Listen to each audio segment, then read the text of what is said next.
Bismillahirrahmanirrahim. Assalamualaikum warahmatullahi wabarakatuh. Perkenalkan, nama saya Erfadil Ganjar. Di sini saya akan menjelaskan tentang penulisan kata efektif. Yang pertama, pengertian kalimat. Kalimat adalah satuan bahasa terkecil lisan dan tulisan. Kalimat memiliki ciri-ciri awal memakai huruf kapital dan diakhiri dengan tanda titik. Dari segi bentuk, kalimat adalah konstruksi sintaksis terbesar yang terdiri atas dua kata atau lebih. Kemudian pola dasar kalimat itu yang terdiri atas satu klausa itu sama dengan subjek tambah predikat. Unsurnya lengkap, susunan unsur-unsurnya menurut urutan yang paling umum, tidak mengandung pertanyaan atau pengingkaran. Pola umum kalimat dasar dalam bahasa Indonesia dinyatakan sebagai berikut: subjek tambah predikat tambah objek tambah pelengkap tambah keterangan atau SPOK. Kemudian unsur-unsur kalimat. Kalimat minimal terdiri atas unsur subjek dan predikat. Kedua unsur kalimat ini merupakan unsur yang kehadirannya selalu wajib.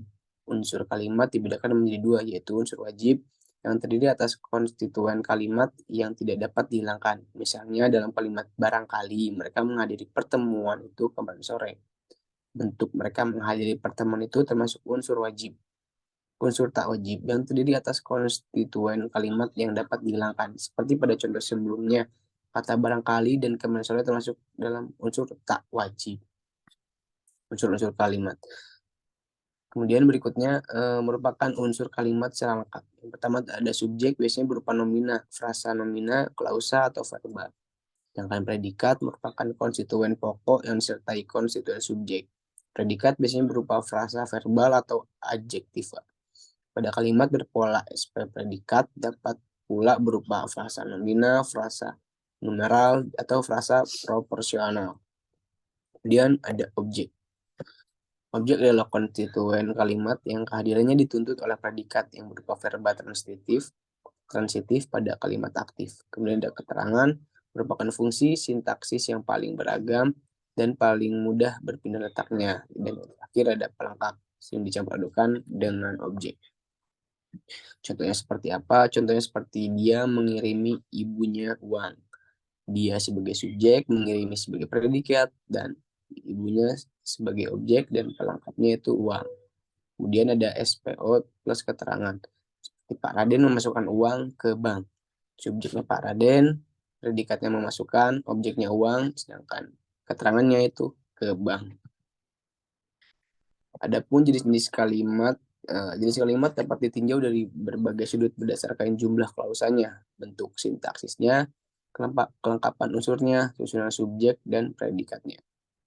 Yang pertama ada berdasarkan bentuk sintaksisnya. Itu kalimat deklaratif atau kalimat berita, kemudian kalimat imperatif atau kalimat perintah, semacam permintaan, dan ada kalimat interrogatif, kalimat tanya, ada kalimat ekslamatif atau kalimat seru, dan yang kedua ada berdasarkan jumlah klausanya. Nah, ada kalimat tunggal atau kalimat yang hanya terdiri dari satu klausa. Kemudian ada kalimat majemuk, adalah kalimat yang terdiri atas dua klausa atau lebih. Kalimat majemuk terbagi menjadi tiga jenis. Yang pertama ada kalimat majemuk setara, kalimat majemuk bertingkat, dan kalimat majemuk campuran. Nah, yang ketiga itu ada berdasarkan kelengkapan unsurnya. Kalimat lengkap disebut juga kalimat mayor, merupakan kalimat yang disekurang-kurangnya mengandung dua unsur inti, subjek dan predikat. Kalimat tak lengkap disebut juga kalimat minor, merupakan kalimat yang hanya mengandung satu unsur pusat, subjek atau predikat saja. Dan yang terakhir dan yang keempat berdasarkan jenis kata predikatnya. Kalimat verbal atau kata kerja. Kalimat aktif adalah kalimat yang subjeknya melakukan pekerjaan atau sebagai pelaku. Kalimat aktif terbagi menjadi dua juga, terbagi lagi menjadi dua macam, yaitu ada kalimat aktif transitif dan kalimat aktif intransitif. Kalimat pasif adalah kalimat yang subjeknya dikenai pekerjaan atau subjek penderita. Kalimat aktif ada tiga macam, yaitu ada predikat berawalan di, predikat berawalan ter, dan predikat konfiks ke an. ke kalimat nominal atau kata benda, kalimat adjektif yang predikatnya kata sifat, kalimat numeral yang predikatnya kata bilangan, kalimat preposisional yang predikatnya frasa preposisional.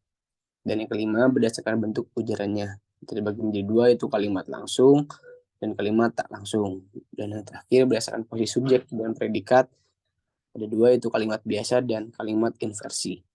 Nah, misalnya kalimat efektif ialah kalimat yang memiliki kemampuan untuk menimbulkan kembali gagasan-gagasan pada pikiran pendengar atau pembaca. Kalimat efektif juga merupakan kalimat yang padat, singkat, jelas, lengkap, dan dapat menyampaikan informasi secara tepat. Kalimat dikatakan efektif apabila berhasil menyampaikan pesan, gagasan, perasaan, maupun pemberitahuan sesuai dengan maksud si pembicara atau penulis, dan kalimat dikatakan efektif apabila mampu membuat proses penyampaian dan penerimaan itu berlangsung dengan sempurna. Itu saja yang bisa saya sampaikan. Assalamualaikum warahmatullahi wabarakatuh. Terima kasih.